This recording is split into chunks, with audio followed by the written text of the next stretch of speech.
The nurse's hand brushed mine as I turned to follow the doctor out of the room. Soft, quick, deliberate. She didn't look at me, just slipped the folded paper into my palm like it was nothing. I didn't open it until I reached the hallway.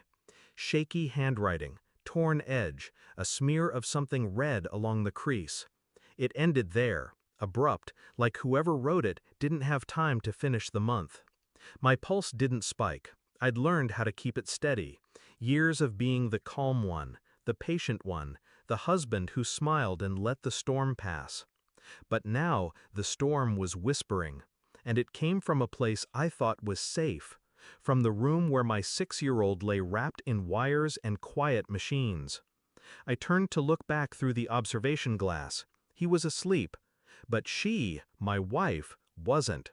She stood by his bedside, hand on his chest, face tilted down in practiced grief. Too still, too composed. I suddenly remembered she never liked November. 2 days before the accident, she had asked if we had updated our wills. I didn't think much of it then. She'd always been practical, cold in ways that passed for intelligence. But when the car skidded through that intersection, brakes cut, they said, and only he was inside, something splintered in me.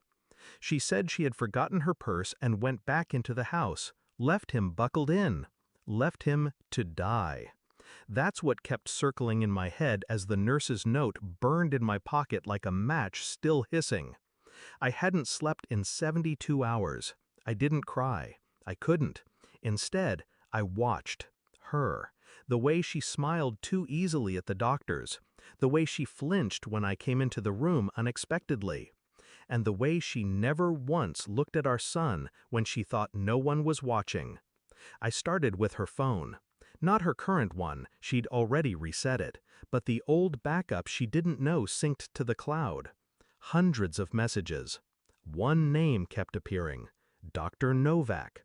Not our son's pediatrician, not a surgeon, but a neurologist she'd met at some conference 6 months ago. The tone wasn't flirtatious, it was clinical, strategic. You said he wouldn't remember much. Do we proceed after the incident? Insurance won't question it? My skin went cold. It wasn't an affair. It was something else. Worse. They were planning something, and it involved my son's memory. That same night, I visited Novak's office. Empty, lights off, nameplate removed, vanished. At home, I searched her things, every drawer, every file, every innocuous envelope. Then I found it, in a folder marked Trust Documents, a consent form, signed with my name. Forgery, for a neurological trial using memory suppression on minors. Trial date, November 12th. Location, private wing.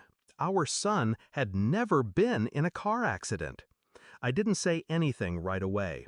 I waited, watched her feed him soup in small spoonfuls while he stared off at the wall, glassy-eyed. "Does it taste okay, sweetheart?" she asked. He didn't respond, didn't blink. She smiled anyway. Later, when she stepped out for a call, I sat beside him, held his tiny hand, whispered, "Do you remember what happened before you got here?" Nothing. He looked through me, not past me, through me. I left the printed trial documents on the hospital bed, one paper-clipped to the top, my forged signature highlighted in red. She returned, saw the file. Her face didn't crack, not immediately, but her hands trembled. She reached for the chair and missed. "You weren't supposed to find that." I filed for emergency guardianship the next morning. The hospital's legal team received a formal complaint. The nurse who gave me the note testified quietly, anonymously. Dr. Novak's license was under review before the week ended. But that wasn't the revenge. No, that came later. I walked into the hospital lobby. She was seated in a chair by the window, waiting. She looked up, expectant, nervous. "He'll forget this. He won't remember any of it. That's what the treatment was for." I sat across from her, calm, controlled. "He already forgot one parent." She blinked. "What?" "You." I handed her the paper, a legal order, full custody, restraining terms, hospital ban. She reached out with shaking hands. I didn't let go of the paper.